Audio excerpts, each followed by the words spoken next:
सुप्रभात। कक्षा 10 की प्रिय छात्राओं, ये हिंदी विषय की कक्षा है और हिंदी विषय में हिंदी पद्य साहित्य के इतिहास का हम लोग अध्ययन कर रहे हैं।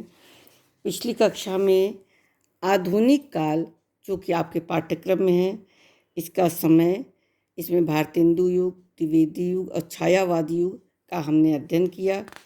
आज हम लोग प्रगतिवादी युग का अध्ययन करेंगे। देखिए, प्रगतिवादी युग की जो इतवृत्तात्मक आदर्शवादिता और नैतिकता के विरुद्ध विद्रोह छायावादी काव्य में हुआ था, किंतु छायावादी काव्य में सूक्ष्म एवं वायवीय कल्पनाओं की इतनी अतिशयता हो गई थी कि स्थूल जगत की कठोर वास्तविकता से उसका कोई संबंध ही नहीं था। परिणामतः प्रगतिवादी कविता में छायावादी कविता की सूक्ष्मता और अति काल्पनिकता के प्रति विद्रोह हुआ। प्रगतिवादी कवि स्थूल जगत की वास्तविकता की ओर लौटे और कार्ल मार्क्स के साम्यवाद को आधार बनाकर रोटी कपड़ा मकान की समस्या और मजदूरों किसानों की दयनीय दशा को कविता का उन्होंने विषय बनाया। इन कवियों में पूंजीवादी के विरुद्ध आवाज़ उठाई, सीधी सादी अनलंकृत भाषा में अपनी बात कह देना, सपाट बयानी इनकी विशेषता थी। प्रगतिवादी कवियों में सुमित्रानंद पंत, सूर्यकांत त्रिपाठी निराला, रामधारी सिंह दिनकर, भगवती चरण वर्मा, नरेंद्र शर्मा, रामविलास शर्मा, शिवमंगल सिंह सुमन, नागा अर्जुन, केदारनाथ अग्रवाल आदि मुख्य कवि थे।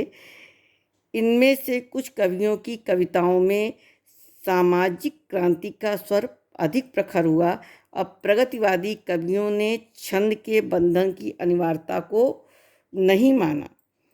अब उसके बाद आपका था, इन्होंने प्राचीन रूढ़ियों और मान्यताओं का विरोध, मानवतावादी प्रवृत्ति, शोषक वर्ग के प्रति घृणा, शोषितों के प्रति सहानुभूति, विद्रोह एवं क्रांति की भावना, समाज का यथार्थवादी चित्रण, नारी के प्रति परिवर्तित दृष्टिकोण इस प्रगतिवादी कविता की प्रमुख प्रवृत्तियां या विशेषताएं रही हैं।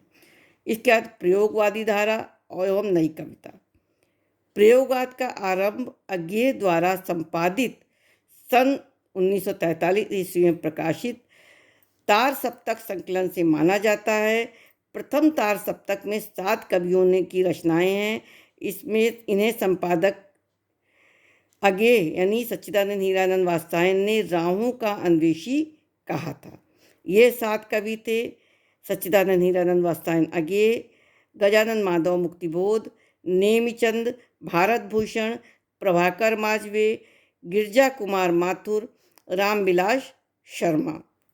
सन 1951 में दूसरा तार सप्तक प्रकाशित हुआ।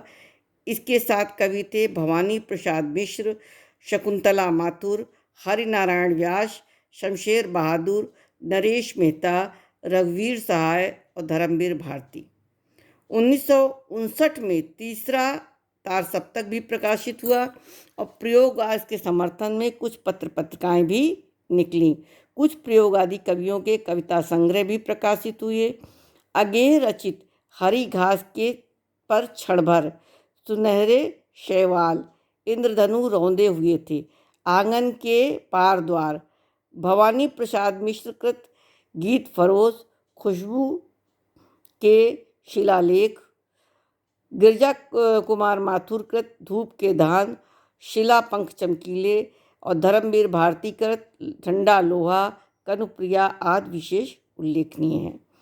इसकी विशेषताएं क्या क्या थी? घोर वैयक्तिकता, अति यथार्थवादी दृष्टिकोण, कुंठा और निराशा के स्वर, गहन बौद्धिकता, भदेश यानी अनपढ़ विरूप का चित्रण, विद्रोह का स्वर, व्यंग एवं कटुक्ति प्रयोगवादी कविता की प्रमुख प्रवृत्तियां थीं। भाषा और शिल्प के क्षेत्र में इन कवियों ने नए प्रयोग किए। साहित्यिक हिंदी के साथ अंग्रेजी, उर्दू, बंगला और अन्य आंचलिक शब्दों का भी प्रयोग इन्होंने किया था। ये कविता मुक्तक शैली में रची गई है। नवीन बिंब योजनाओं एवं नवीन उपमानों का प्रयोग, लालटेन से नैनदीप, हड्डी के रंग वाला बादल, मजदूरनी की रात आदि भी इसकी विशेषता है। प्रयोगवादी कविता ने हिंदी काव्य को नई सशक्त भाषा दी है और इसकी अभिव्यंजना शक्ति में भी वृद्धि की है। प्रयोगवादी धारा विकसित होकर नई कविता के रूप में आई और सन 1960 ईस्वी के बाद नई कविता का युग आया। इन वर्षों में ऐसी वाद मुक्त कविता रची गई कि जो किसी विशेष प्रवृत्ति, स्कूल या वाद में बनकर नहीं चली। इसमें लघु मानव के महत्व की प्रतिष्ठा की गई।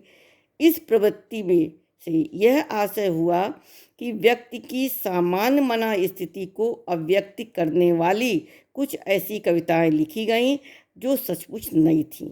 वे मध्यम वर्गीय व्यक्ति के मन की जटिलताओं को अधिक अपने मन से प्रकट करती हैं, यद्यपि उन्हें समझने का उतना प्रयास नहीं करती।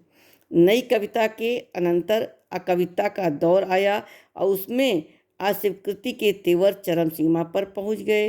अकविता का आशय ऐसी काव्य प्रवृत्तियों से था जैसी कविता अब तक नहीं हुई।